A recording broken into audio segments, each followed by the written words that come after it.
Good morning, students of class 10. You are welcome back to the e-classes now.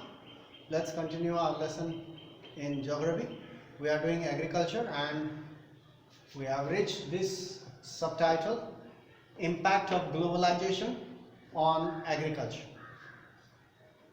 Impact of globalization on Indian farmers or the agriculture. Now let's see. We'll talk about this. There are 5 points I've written over here. Go through this properly, listen carefully, pay attention and try to understand. It's very clear. Look at now, number 1, globalization. First of all, you should know what is the meaning of globalization. If you don't know the meaning of globalization, then it becomes pointless. First, we'll talk about globalization. Number 1, globalization means the interlinking, connecting, interlinking of the economies, interlinking the economies of various countries, connecting various countries through trade and investment and new technology, you can say that. Trade and investment. In ancient times, trade, people or merchants, they used to carry out trades. But there was hardly any investment. Only trade was carried out. So let's talk about globalization. It's not a new thing. It means the interlinking of economies, interlinking the economies of various countries through trade and investment. That's a short. Globalization is not a new phenomenon. It's not a new thing. It was there at the time of colonization. At the time of colonization and before, trade, people used to carry out trade. Trade was carried out from ancient times. Indian merchants, they used to take various goods from India to the outside world, to other countries, such as spices, cotton, jute, indigo, rubber, rice, wheat, clothes, various and handicrafts. Indian merchants used to trade with these things. It was not a new phenomenon. It's not a new process. The trade was there from ancient times, even before colonization took place in India. But under globalization, particularly after 1990, it's a new thing now here. After 1990, what happened? Investment started taking place in India. So under globalization, particularly after 1999, a great change took place in our agricultural sector. After 1990, the farmers in India have been exposed to new challenges. What was the new challenges the farmer faced in India? Because their agricultural product could not compete in the world market. Why? Because our farmers never adopted new methods, new seeds. They used to farm in a traditional way. So how can you have a quality product? So you can see under globalization, particularly after 1990, the Indian farmers in India have been exposed to new challenges. Despite being an agricultural country, our country is an agricultural country. It is a country of farmers, or it is a agricultural country. We grow varieties of fruits, varieties of vegetables, varieties of crops. So despite, even after being an agricultural country, despite means even after, our agricultural products, our farm products, agricultural products are not able to compete with the developed countries. Our agricultural products could not compete with those agricultural products of the developed countries. Because why? Because of highly subsidized agriculture in those countries. In developed countries, the farmers were given subsidies in purchasing fertilizers, in purchasing insecticide, in purchasing farming tools, machines, and even better seeds. The government has invested a lot of money in agricultural field, such as research centers. Universities were constructed in developed countries, but in India we were lacking behind in all these things. That's why farmer could not produce better products, better crops. So Indian farmers or Indian agricultural products could not compete in the world market because of poor quality. So, and other countries, the government has invested a lot of money in agriculture, providing cheap loans, providing subsidies in purchasing farming equipments, tools, fertilizers, insecticides, irrigation facilities, cheap electricities, irrigations. And not only that, research centers, good, better varieties of seeds, they were provided. These peoples in developed countries or farmers in developed countries.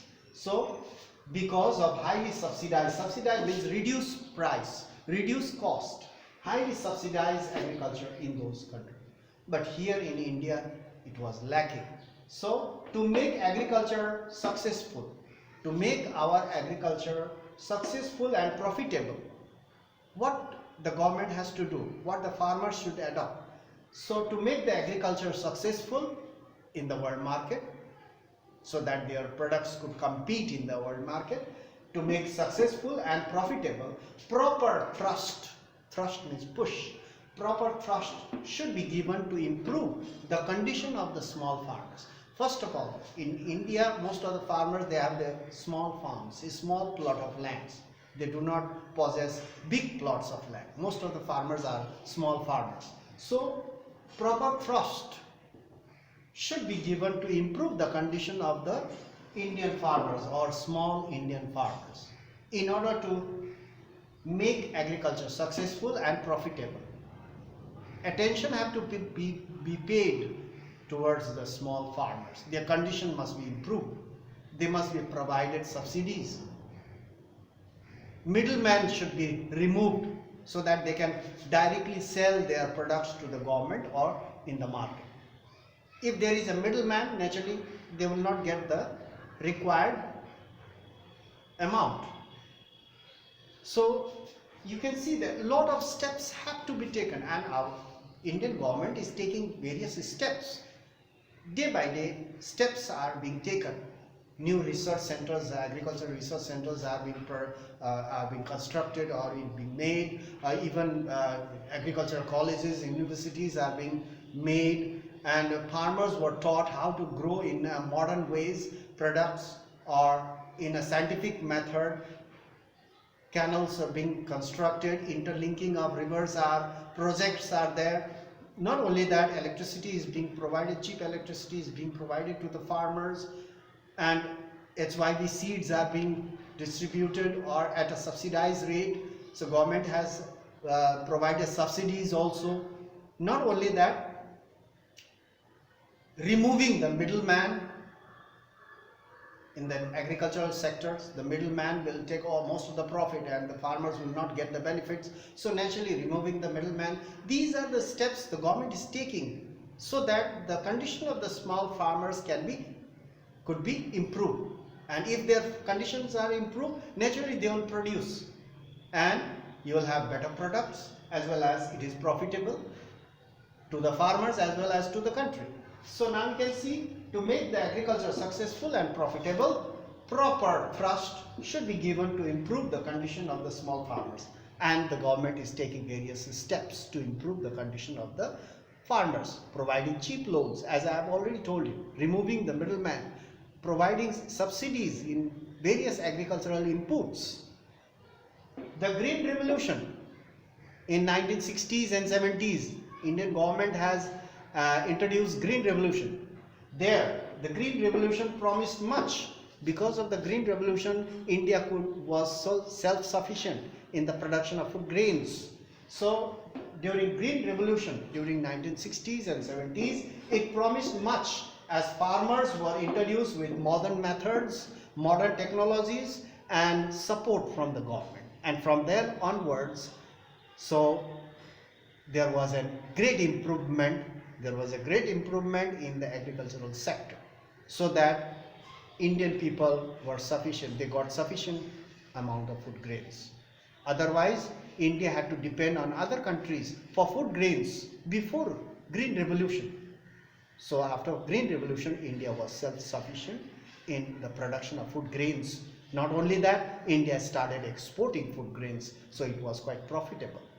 So you can see that after 1990 there was a great challenge in front of the Indian farmers in the agriculture sector, because there was a challenge. What was the challenge? Indian farmers, though they produce good amount of food grains, they could not compete in the world market. So that was a challenge, and for that new technologies, new scientific farming methods, research centers were implemented or used for better seeds, hybrid seeds. Now later on, gene cultivation, that more are there. We will talk about in our next class about new hybrid seeds.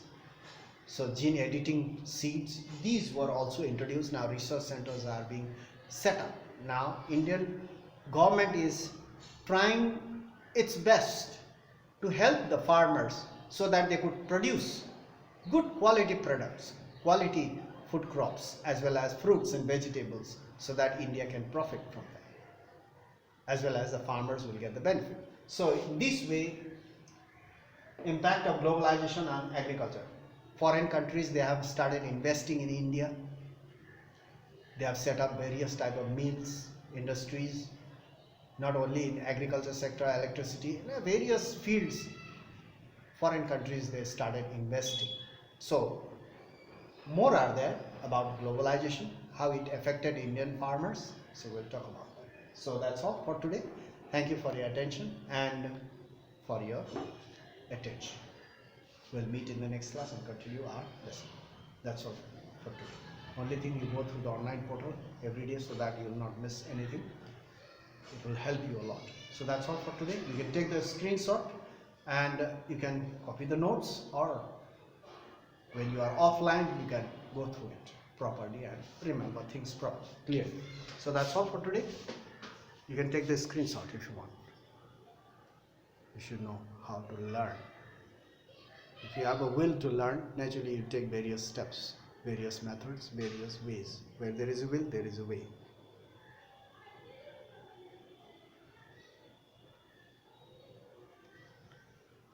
That's all.